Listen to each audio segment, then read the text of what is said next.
seconds. Turn to ban.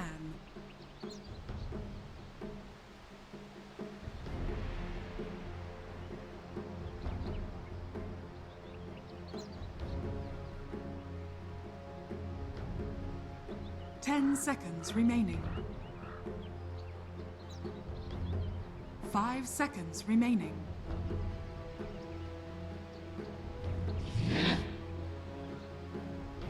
Dire team ban.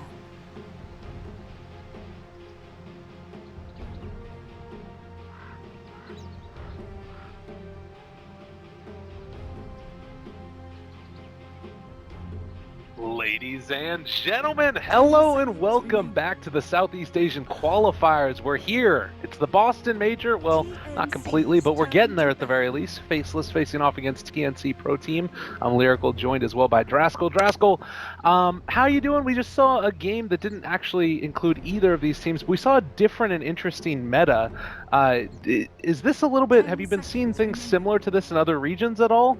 Not the Pugna Nix thing, no, I didn't see that anywhere else. But, you know, Dota changes very quickly, and, you know, they say every tournament has a quote-unquote meta of its own that kind of develops over time. And, you know, this is the C region currently, so this one could develop. You know, they meet somebody else when the Boston Major is actually going on. That meta develops again past that because they find out weaknesses of a lineup or so on and so forth. And, you know, Dota just keeps being Dota. That's pretty much why the game is so great. But in regards to the bans and the picks, it seems like a lot of other teams in the C region do prioritize Nyx, like I mentioned earlier. I don't watch as much C Dota as I do other regions, so in regards to how they prioritize heroes is still new to me. Like, I would have in a million years never guessed that they would first 2-ban Undying.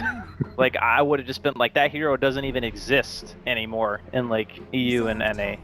I mean, maybe it's picked like once every like 20 some odd games, who knows, but yeah, that ain't a thing. The Ogre is definitely a thing, though. Oh yeah, definitely. And we've seen, actually, I've seen a couple of Faceless games, not as many as I would want, because for anybody that's tuning into this region and hasn't heard a lot about it, Team Faceless has kind of taken over C by storm, which is a nice little pun there and wordplay that I didn't even think about. But they've really done it. It's been impressive how strong this team has looked consistently. And sometimes it's by virtue of a pick like an Ogre. The other one that they've been running a lot in companionship with that has been Warlock, and so they run sort of that dual combo, and then Ogre roams around the map and does Ogre things, while Warlock just keeps on trying to pull and get a lot done in the support role. It's a really interesting look, but by and large, it just feels like Faceless is a team that kind of does whatever they want, and they just win. They're so talented, and they're in that team house there in Singapore, and they're just training constantly. Yeah, that's the really cool thing about them, is the fact that they just like boot camped as soon as they made the team. They're like, all right, no messing, let's go. We're all going to Singapore. We're all going to play under the same roof, and we are going to be stuff. And I think that's the kind of mentality that you have to adopt nowadays, because, you know, teams get better over time. Players get better, but really, I think what matters the most is your ability to communicate, like your team cohesion. You mentioned the Warlock, by the way. There it is already. Interesting that TNC picks up the Silencer at such an early stage. I mean, it's kind of nice because you already have an initiation hero, and I feel like Silencer is utilized the best in two ways. One is the enemy team has some kind of initiation and crazy team fight that you want to disjoint, and having the global is how you counterplay. The other is we have a hero who can jump in and get a free pickoff with global, because say the Slardar blinks in, he stuns. Global on top of that, free kill pretty much.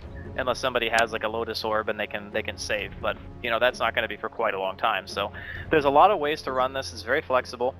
I suppose you could say Faceless opening is pretty much the same. I know most of the time Warlocks are seen as support in the C region. You don't see many core Warlocks, but yeah, both openings pretty ambiguous in regards to what they can do. Yeah, definitely. And, you know, it's interesting, too, because we've seen some core silencers, but more often than not, also, it's been trying to zone out early with the Glaives of Wisdom at that level 1, and then, as you're talking about that late game, having that, like, follow-up to initiation that can just be so brutal. One of the other heroes that we would see a lot with it would be that Bat Rider, which did get banned out first. That I can't believe, like, he just keeps on getting nerfed, and still, they're getting first phase ban every time. Bat Rider is Bat Rider. Changing the position of a hero is like the most powerful tool in Dota, pretty much. So if you think about like, if Venge Swap just was like a hook instead and brought the hero to Venge, that hero would be super OP, right? If you think about it in those terms. Oh yeah. And the reason why Pudge Hook is a skill shot is because if it just was a targeted skill, there's no way he could even exist. It would just be like insane. So yeah, positioning is always going to be hugely important in competitive play, and the other thing too that he offers is he's a very flexible laner. He can go anywhere pretty much, even though his jungle got nerfed a lot. Like, they first nerfed the sticky napalm, then they made jungle creeps give magic resistance, right? And he still can jungle. It's like, okay, the hero is going to be good pretty much forever. I love it. It's cool too because then you have, it means that it fades maybe a little bit out as far as like that first phase stuff, but it's still that like niche pick, and then you always end up being able to go back to it. And it's always going to be, like you said, just that strength that it does what it does no matter what. PA is also going to be banned out now. We've seen a lot of support PA played with a Slardar, but then also, of course, just core in the mid lane, really causing a lot of issues. And this has led us into the now Timbersaw and Medusa, another one of those sort of C specialties. But is there anything in particular with the Warlock that you want to double down upon, maybe the team fight elements? Is it a hero where just the chaotic offering is enough to make you have strong team fight and you can go instead for more lane pushing or tower pushing heroes? I think there's a lot of different things you can do, honestly. I mean, having the Golem just as a way to, you know, we spoke about Silencer being able to disjoint those fights. Warlock Golem kind of does the same thing, just to a smaller degree. Heal is great during the laning phase. Fatal Bonds, you know, we saw a lot of Warlock Mirana as well. Like, that combination can be devastating, because it's double Starstorm with Fatal Bonds, everyone takes like a gajillion damage, and then you just explode. So, in that regard, you can synergize them in a lot of ways. And I still think that the hero has relatively good stat gain. He's not terrible in lane. You know, he's just kind of like a solid hero. And he does offer a lot of push from a support position. He's like a Rasta, but less focused on the push and more focused on actually being useful in lane. Interesting, yeah, and that's something that we also saw is that when Faceless do lane him, they can pair him with pretty much anybody. They tend to take it with somebody who's a little bit of a stronger laner, maybe a Sven or somebody who has a little bit of kill potential, and then you just wear him down over time. Either you Fatal Bonds him and some creeps, or the other option is just go for that Shadow Word, start stacking the damage into him. It's really tough to deal with. But now a Vengeful Spirit, so doubling down upon that, the armor reduction. Do you like that as a strategy still? Is that just as strong as it's always been? I mean, minus armor is always going to be great, because it's very hard to itemize just in general against Slardar alone, because of how much armor he can negate just by himself. So when you force the enemy cores to itemize suboptimally, yeah, that's going to be a benefit, and Vengeful Spirit just kind of adds another layer onto that. So in a way, I do think it's alright, but the actual hero I don't think is super strong at this like particular juncture. Like, I'm wondering what TNC are actually thinking when they pick up the Venge, because there's nothing on the other team that I'm looking at and I'm saying, okay, they need Venge swap to counter like a Bat Lasso, or they need a way of saving, right? So I'm not really sure what the captain's idea is in picking the hero, but I'm sure the 4th and the 5th pick will make it a little bit better, because right now I don't see the place for it in the draft. Yeah, maybe it's something that will get revealed in a little while, but now we do also get another one of those heroes that's just kind of classic Faceless. And I believe this is going to be the Ice Tidehunter, if I'm not mistaken, which... This is like a meat wall team. Like, look at this. They got like the 2 biggest heroes, pretty much. And then they have a Warlock to heal them. They're just gonna like walk in buildings. Their lanes are pretty darn strong. Like, the Tidehunter is hard to harass. Like, Silencer can do a little bit if it's support, like you were saying. And then Ogre just walks around and throws fire on people. Warlock doesn't really care about harass because he can just Shadow Word himself. Like, these lanes from Faceless are going to be pretty damn annoying. As TNC, they pick up the Morph. A solid pick because there's really no catch from Faceless. I'm telling you right now, Black is screaming at his team to pick him Anti-Mage. He's just like, please God, pick me Anti-Mage this game. Because look at the heroes that they have, right? There's so much that they can do in the early game just by walking around and applying pressure. It would be quite easy for them to make space for that hero, but again, it all depends on the overall theme. Like, maybe they want to go more hardcore push. Like, a lot of the time when you pick a Tidehunter, you want to get a hero behind it who can actually kill towers, because then you're forcing the enemy team to walk into you. And Silencer teams don't want to do that. They want to play reactionary Dota. They want the team to jump on them, then global, then get counter kills. Or, like we were talking about earlier with the Slardar, blink in, global on top of that, then get a kill.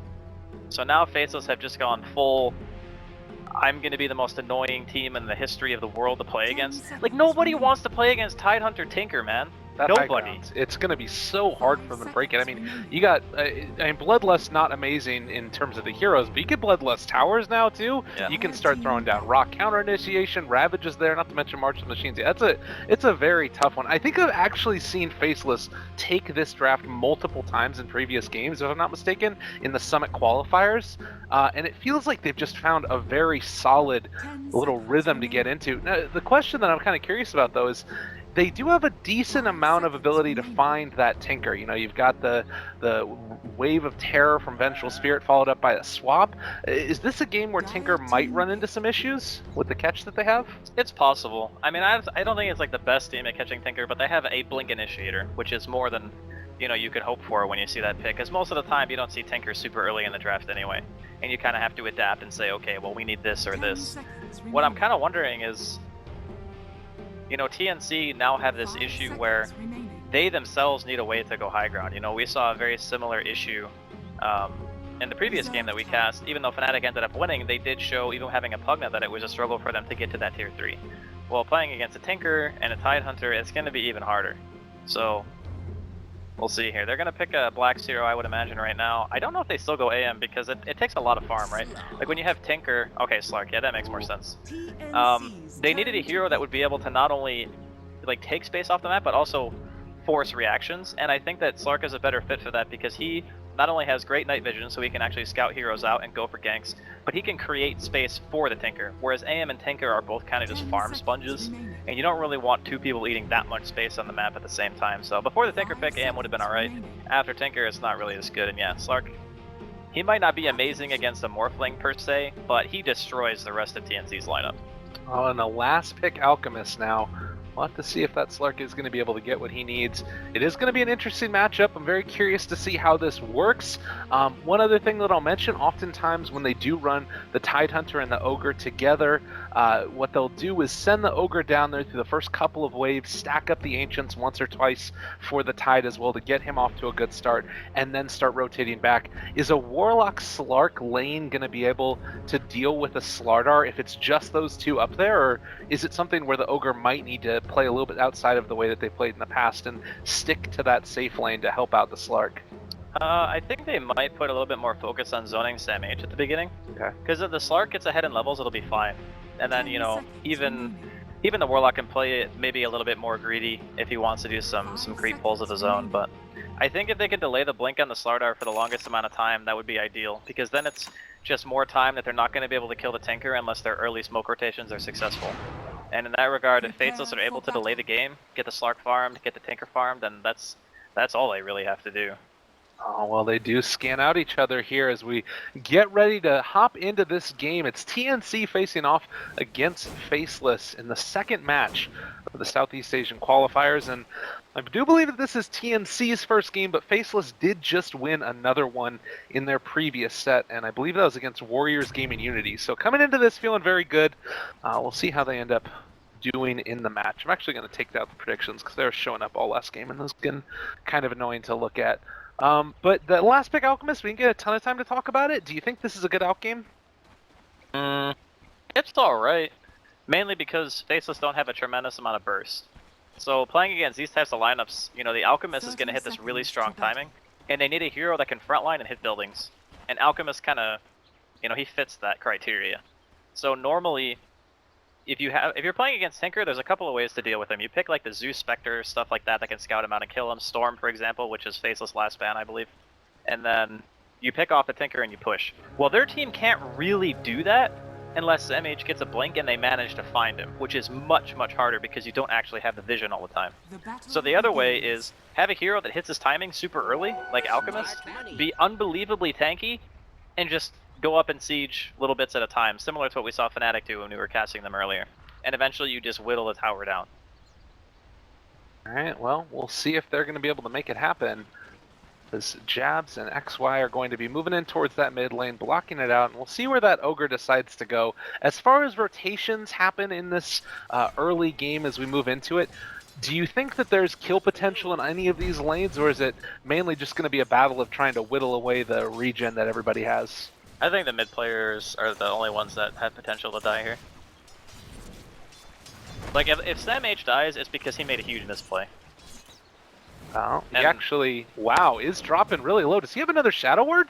He is, just going to get fogged away. So Nuts almost able to get it, but showing how much harassment potential you have with that hero. Yeah. Warlock's base damage is still pretty respectable, even with almost no stat items. And the other thing, too, is Sam H came to lane. I don't know why he bought a Windlace and not a Stout Shield. Like, he just got punched to death by a freaking Warlock. He's got a TP. He'll be fine. Even if he gets jumped by Black, he just TPs back to the tower. Okay, well, we'll keep our eyes on that out of the corner of our eye. Meanwhile, Teehee has been doing a pretty good job of harassing the Ice Tidehunter, and it does feel like, at least through the early couple of waves, they're having a decent time on Faceless. I mean, everybody's getting their CS that they want, and top lane, they are going to force out that TP away from Sam H. It's a rough lane for him. Yeah, it's not the best, but, you know, you do what you can. Warlock is still a pretty reasonable lane support, even though he's kind of, maybe not exclusive to the C region, yeah.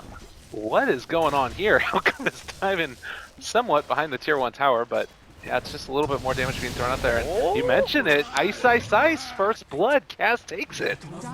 That was a bit over-aggressive from Ice. But I mean, he even had a ward. How did he die? That is a good question. I think that just comes down to a plain and simple misplay. Yeah, it definitely was. Because, you know, sometimes you sacrifice deaths for, like, if the wave was pushing, for example, because they go on you, then that's a death you're okay taking as an offlaner. This Venge could be in some trouble. That looks like Ogre is not going to continue pursuit. But yeah, a lot of the times when you're playing offlane on these tanky heroes, you can get, like, this sense of, oh, I'm unkillable. Well, speaking of tanky heroes, they're still kind of creating a lot of trouble down here bottom. They were almost diving both of the supports, and this is kind of what I was talking about before, where you have this lineup where you get very aggressive in the Ogre and the Tidehunter, try and help them through those first couple of levels. But now it looks like Ogre is going to keep on being that sort of nomadic position 4, who's, I guess, more of a position 1, not really getting a whole lot out of the laning stage, but Faceless just dominating the CS early.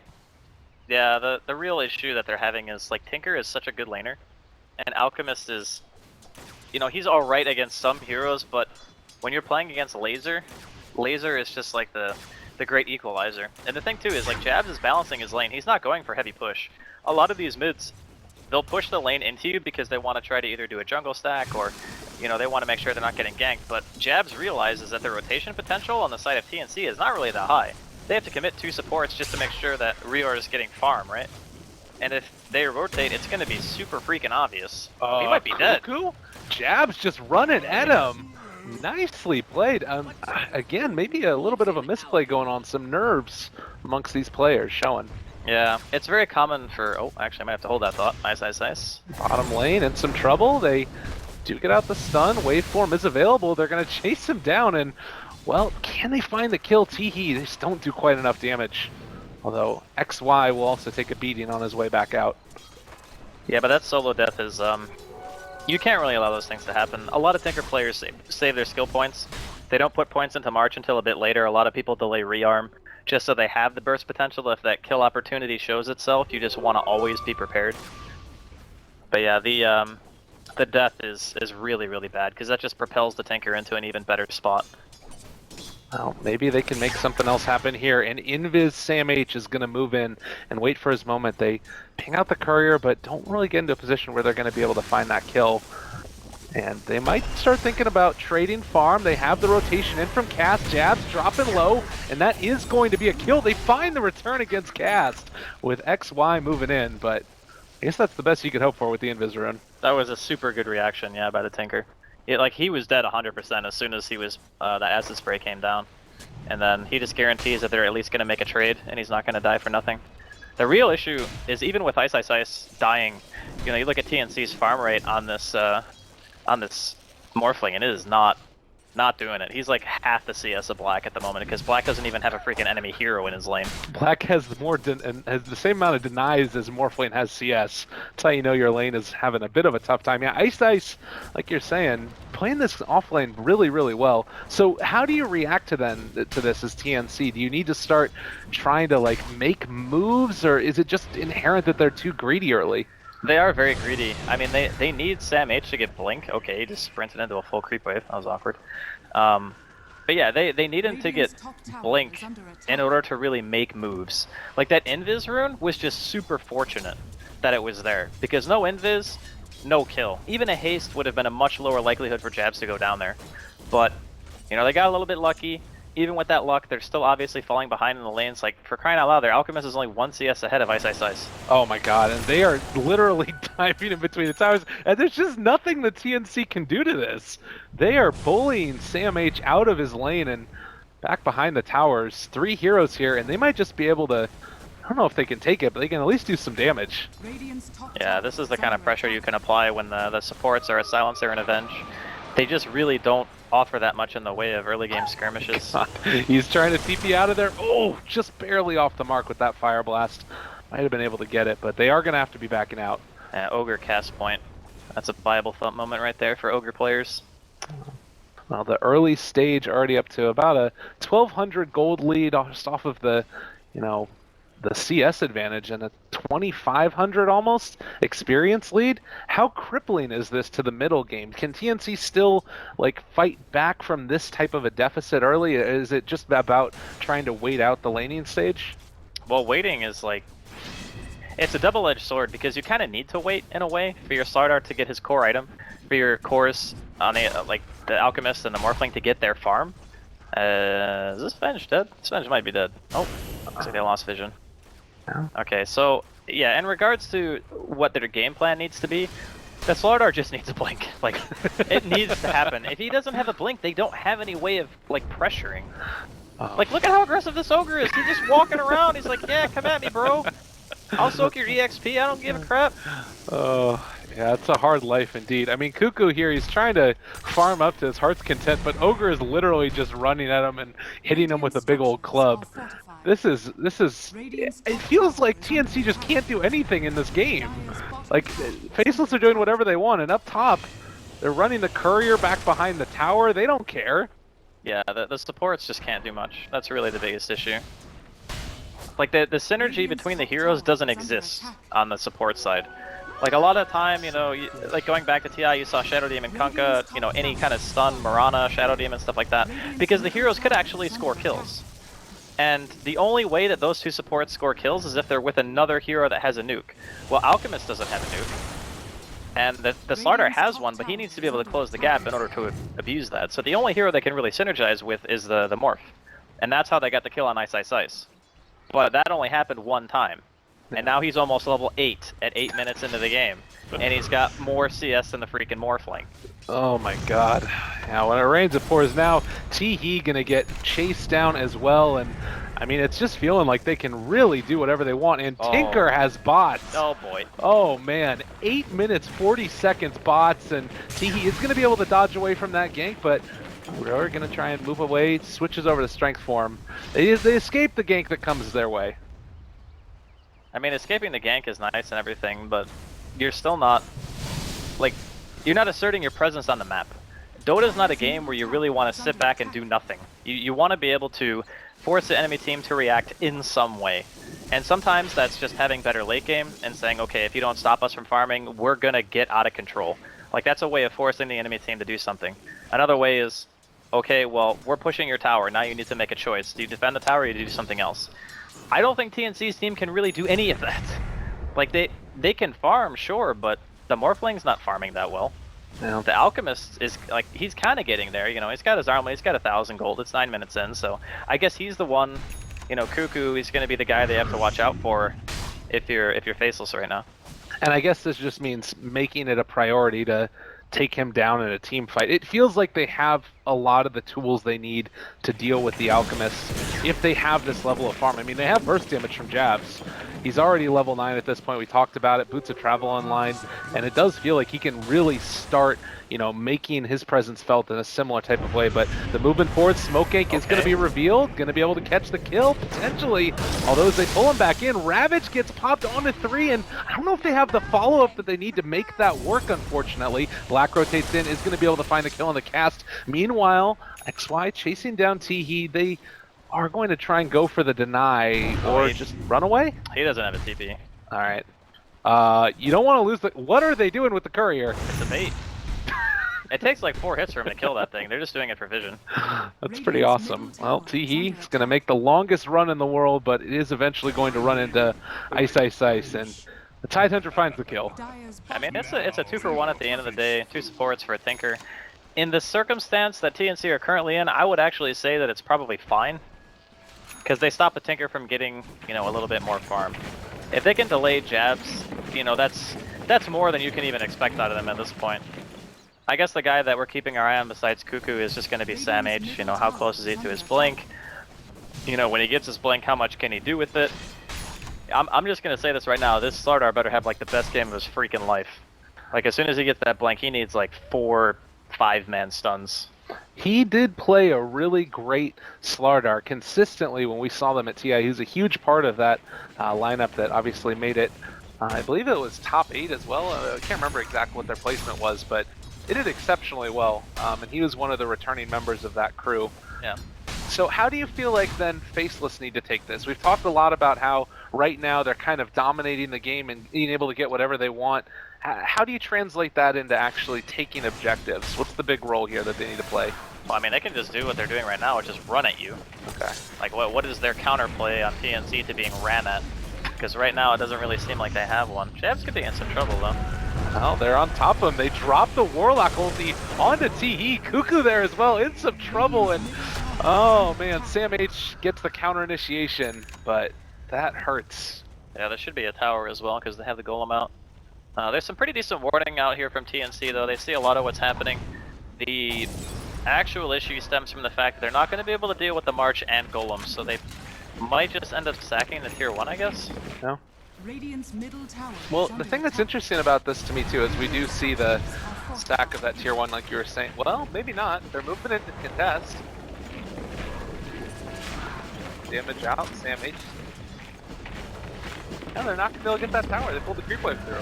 Yeah, it's a good thing to keep that tower alive. Like, I thought they might sack it because... But I think as soon as it saw Black farming top, it's like, not a huge chance that you take some damage, but the chaotic offering.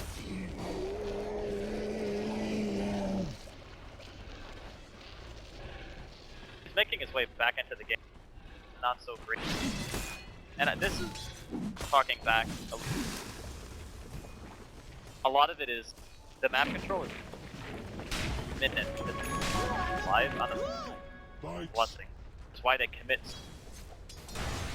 Then we have more of the map to work with our farm. And if we can do that, we can make sure that Cuckoo hits that timing. Well, and you know, I was talking up a lot Faceless and how good this team is and has looked, but it's also worth noting TNC, they haven't played an official in a month, but they have a lineup that's played together a lot as Black is going to go in on the team. And they find the kill. But it's a lineup that's played together a lot. And Teehee, the guy who did just go down, was one of the founding members of TNC previously, so found another catch onto Morphlane, but a great way to find the kill. So they're a lot of strong players, and I think a lot of people are just ready to count TNC out because they lost Jimmy, because they lost AU to Fnatic, but I still think they're going to be a strong force to be reckoned with in these qualifiers. I mean, they've done a really good job at stopping the bleeding. You know, they're not getting any more heroes picked off. I mean, sure, they ended up losing a tier 1 in the safe lane and in the top lane, but, you know, we kind of expected just from the hero selection that the Venge, Silencer combination of supports just don't really do that much during the laning phase. It's later on when I think they really start to become more of an issue when things like Swap are available, Global Silence for counter engage, or even just making your own engagement that much stronger. So I think, you know, their power spike, it's still going to be there. And Cuckoo has his Radiance and Armlet at less than 15 minutes in, so he's on point.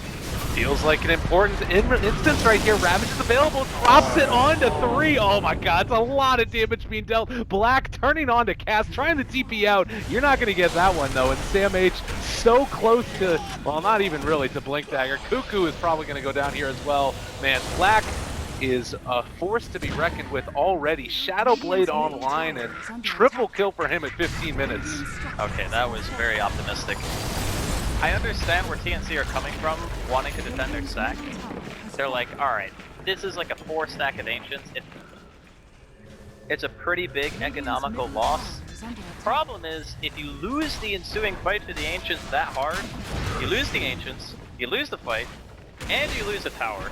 So it's the risk versus reward factor that's not really just there, and Black is just going ham right now.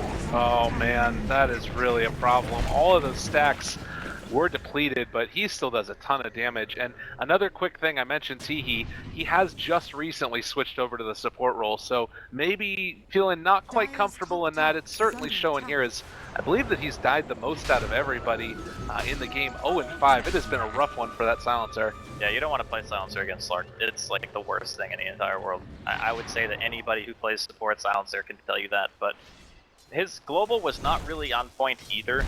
Like, when they went on the Tidehunter, it's obviously very hard to time a global for when Kraken goes off because you have no idea when it's going to go off. It just happens, right? But after the Ravage, he shouldn't be hit by the stun.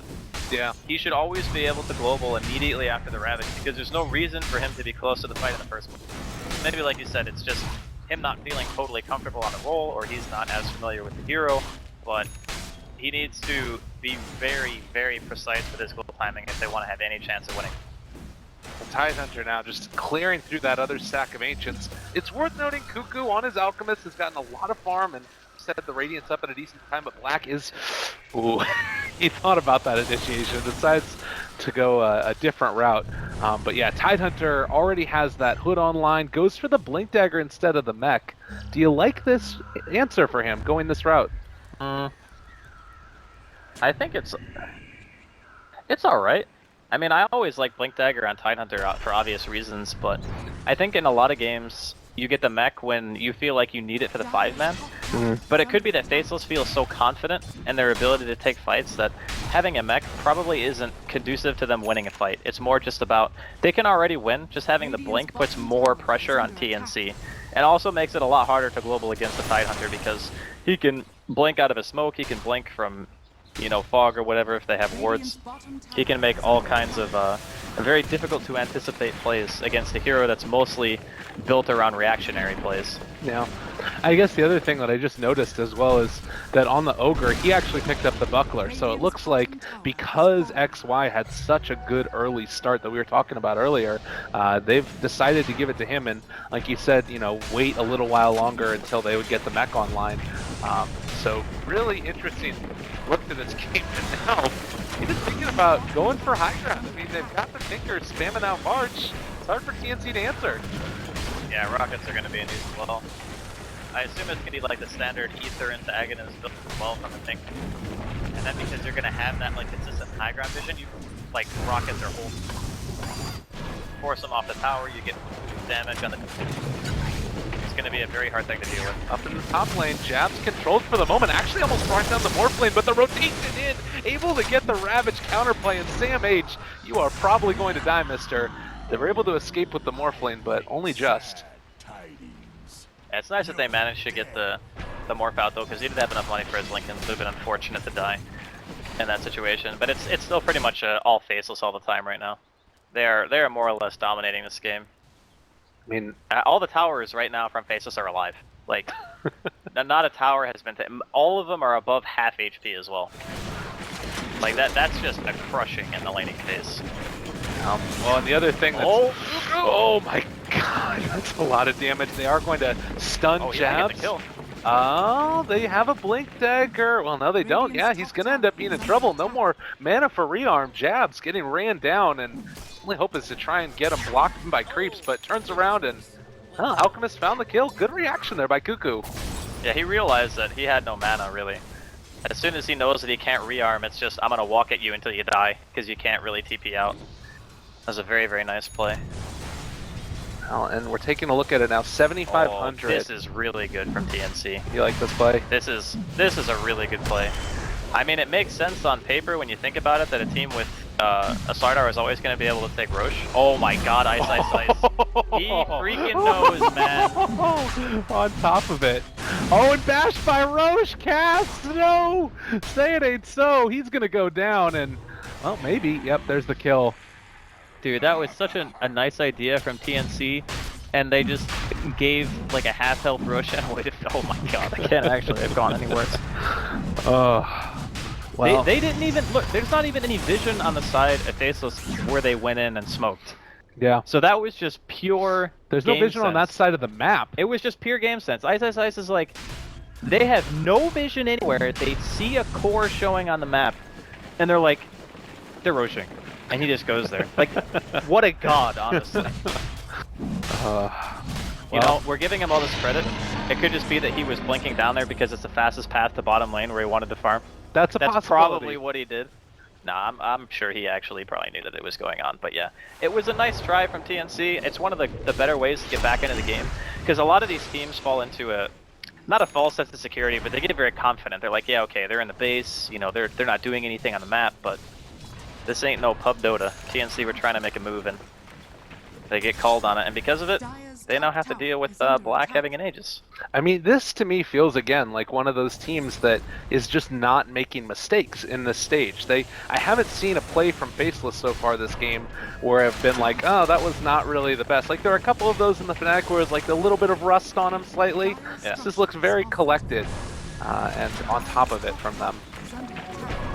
But yeah, they feel a lot more polished than the game we saw earlier. 4-13's the score. Has still been an Alchemist farming away fairly consistently. What's the route for them to actually be able to? Oh man, is he gonna die? Gets the bounty rune, but yeah, that was never meant to be. If he had Chemical Rage, I think he might have been able to actually get away from that. I mean, you can't Manta Pounce, for example, but if he has the Chemical Rage, he might be able to toggle Manta for the confusion after the Pounce ends and maybe try to get away, but yeah. Without it, he's just gonna go splat. Every time he dies, it's a huge blow to TNC. Because he needs his Octarine, he needs like the... I don't know if he goes Shivas or 8C, either one is really good. Maybe 8C just because he needs the extra armor. And dear god, man, this Slardar, we talked about how important his blink is and he still doesn't have it. Like, it's 23 minutes in. They have made a pretty concerted effort to shut him down, and it's worked out to great effect. He's still... I mean, one good team fight and he'll get it, but the question is, how do you win a team fight if you don't have a blink on Slardar? You have to sprint into them, which is just suicidal at best, with the Tinkers spamming out laser and missiles. It doesn't really feel like they have a great way back into this. It's going to be a hard game for TNC. This got to be like the least impactful Slardar I've seen in a long time. I mean, usually at some point, a Slardar gets involved in a team fight where there are kills, and then he's able to get a blink dagger because of those kills, like you were kind of talking about earlier. But because of the way that, you know, Faceless have been playing in their lineup, if they start 5-manning, there is no way Sam H is getting a casual walk-in crush. It just ain't happening. Like, he's gonna get ravaged, or hit by a golem, or stunned by the ogre. There's just so many things that, you know, Faceless can do to stop him from going in if he just doesn't have that mobility item. Absolutely. Well, and Morphling How did have to go back for the Dragonlance, thinking he wasn't going to be able to get into the pipe. Also, they do already have, you know, the makings of what could eventually be a pipe on Tidehunter. So, yeah, it's a rough one. Top lane, I mean, the Morphling, is that something that you need to start being worried about at some point for Faceless? Like, is it just another couple of items before they really need to worry about it? I mean, the Morph is going to become powerful, but there's a weird dynamic in this game where you're Morphling versus Slark. In teamfights, these heroes just ignore each other because they're too annoying to kill. Like, Black doesn't want to go on the Morphling, and the Morphling doesn't want to go on Black because he can just Shadow Dance the E-Blade combo, do no damage. He can pounce it because the projectiles are disjointable. It's a very hard target for him to kill. So what happens is, both the cores just run at the supports because they're like, hey, 3 kills. All I have to do is jump on you and you're dead. I think at this point, Black is going to have a much easier time accomplishing that because he just simply has more farm and he has an Aegis. So the Silencer and the Venge are going to end up being food. The Warlock and maybe the Ogre to a lesser degree are going to pretty much be in the same. Just look at Black. I mean, bold as brass, very confident in his play, and with Bloodlust on him, everything else, they're just literally going to hit the tower down. And I don't see a great way for TNC to stop this. They can send in illusions, but it's not really going to do all that much either. Yeah, they actually have a reasonable amount of sustain, having the mech on the Ogre. And I think Ice, yeah, he is going to finish up the pipe after the sheep. They are going to have more than enough. Done, they'll throw it out, get on the Ice, but fine and dandy. They're more than happy to continue this. Even the little urn. Warlock is built into an urn and a Hand of Midas for himself. Like, God, this is such a strong... It's weird, you don't normally think about like a Slark being part of a strong high grounding team, but it does kind of feel like it with the way they've itemized. Yeah, it's not really about the Slark though that makes him strong at high grounding. It could be any hero, and it would still be reasonable. Mainly because they just have really strong frontline. So there's a lot of ways to kill buildings when you're talking about tier 3s. One is just having an insane amount of damage. So like, you know, you think a stacked Lone Druid with a Bear and having Demolished does a lot of damage to towers. Sven with God Strength does a lot of damage to towers. They're in and they're out. They get the tower and they leave. They don't spend much time. But if you're snowballing so hard and you have all of these defensive items, you can just sit there and tank the damn tower. It doesn't matter. Because they can never initiate on Ice Ice Ice. They have that kind of team fight presence and tankiness that just... Your tower might not die super fast, but it's going to eventually die, because you can never go in. They've just taken a different path to being able to siege high ground than what a lot of teams like to do. Well, and I mean, you look at it now as well, 12,000 net worth, and the lead is going to continue to grow. Their vision is completely hemmed in at this point. They have one ward that's up here towards the secret shop, which will be able to spot a few things, but really, I mean, every time TNC leave their base, Faceless know about it and can react accordingly. It's looking like, again, Morphling heads up towards the top, and they move in towards bottom, start pushing it in. Yeah, this is, it's getting down to the wire here for TNC. They do not have much time left. I mean, they really want Cuckoo to get that Octarine, because it gives him a large boost in survivability, and it also allows him to keep those Manta Illusions up in his Chemical Rage more or less all the time. And when that happens, they can, you know, start deep-pushing waves, maybe forcing Faceless to go somewhere else. Unfortunately, they are playing against a Tinker, so Tinker can pretty much be anywhere he needs to be at any given time. Well, Sam H. Wraparound does have that Blink Dagger. Blink Crush is going to be Dark Pacted off immediately, and well, they're just going to turn and hit the tower. They don't even care. That was, they just blew their load, and they did nothing. My God. They just did nothing at all. Global down. They didn't even mech. Like, he didn't even use his mech. He's just sitting there with it off cooldown. He's like, yeah, whatever. Doesn't matter. Jeez. Well, talk about confidence. Faceless, after winning their first game, still feeling very, very strong now. And I mean, maybe they set their sights up top to try and deal with the Morphling. He took a tier 2 tower in the meantime. It's not inconsequential completely, right? I mean, it's not inconsequential for him. But for the rest of his team, it is. Like, okay, you took a tier 2, we just lost part of our base. I mean, it's a sacrifice that was necessary, because there was no way they were going to be able to fight that. Now that the E-Blade's available, you know, maybe if Redor had that a little bit earlier, it would have been enough to be able to stop the push. And forget Aghanim, Jab just goes straight Hex. Oh man, Aether Hex, long range initiation with this. And I mean, it's a great item, great to deal with them. And they're throwing out the illusion. Sam H hexed up, brought down Ravage onto 2. Ice Ice Ice destroyed him. Follow up Chaotic Offering. Oh, Cass, you're in trouble as well. Everybody dropping from TNC, and Faceless just stomped on their dreams. My God. Yeah, that was, guys, I got my E-Blade. I'm dead. Oh my God, and the meme is going to be real as Cuckoo is getting ready to drop. Another Hex dropped out on top of him, and, well, 5 heroes gone again. That's got to be game. I don't see any way that they can come back from that.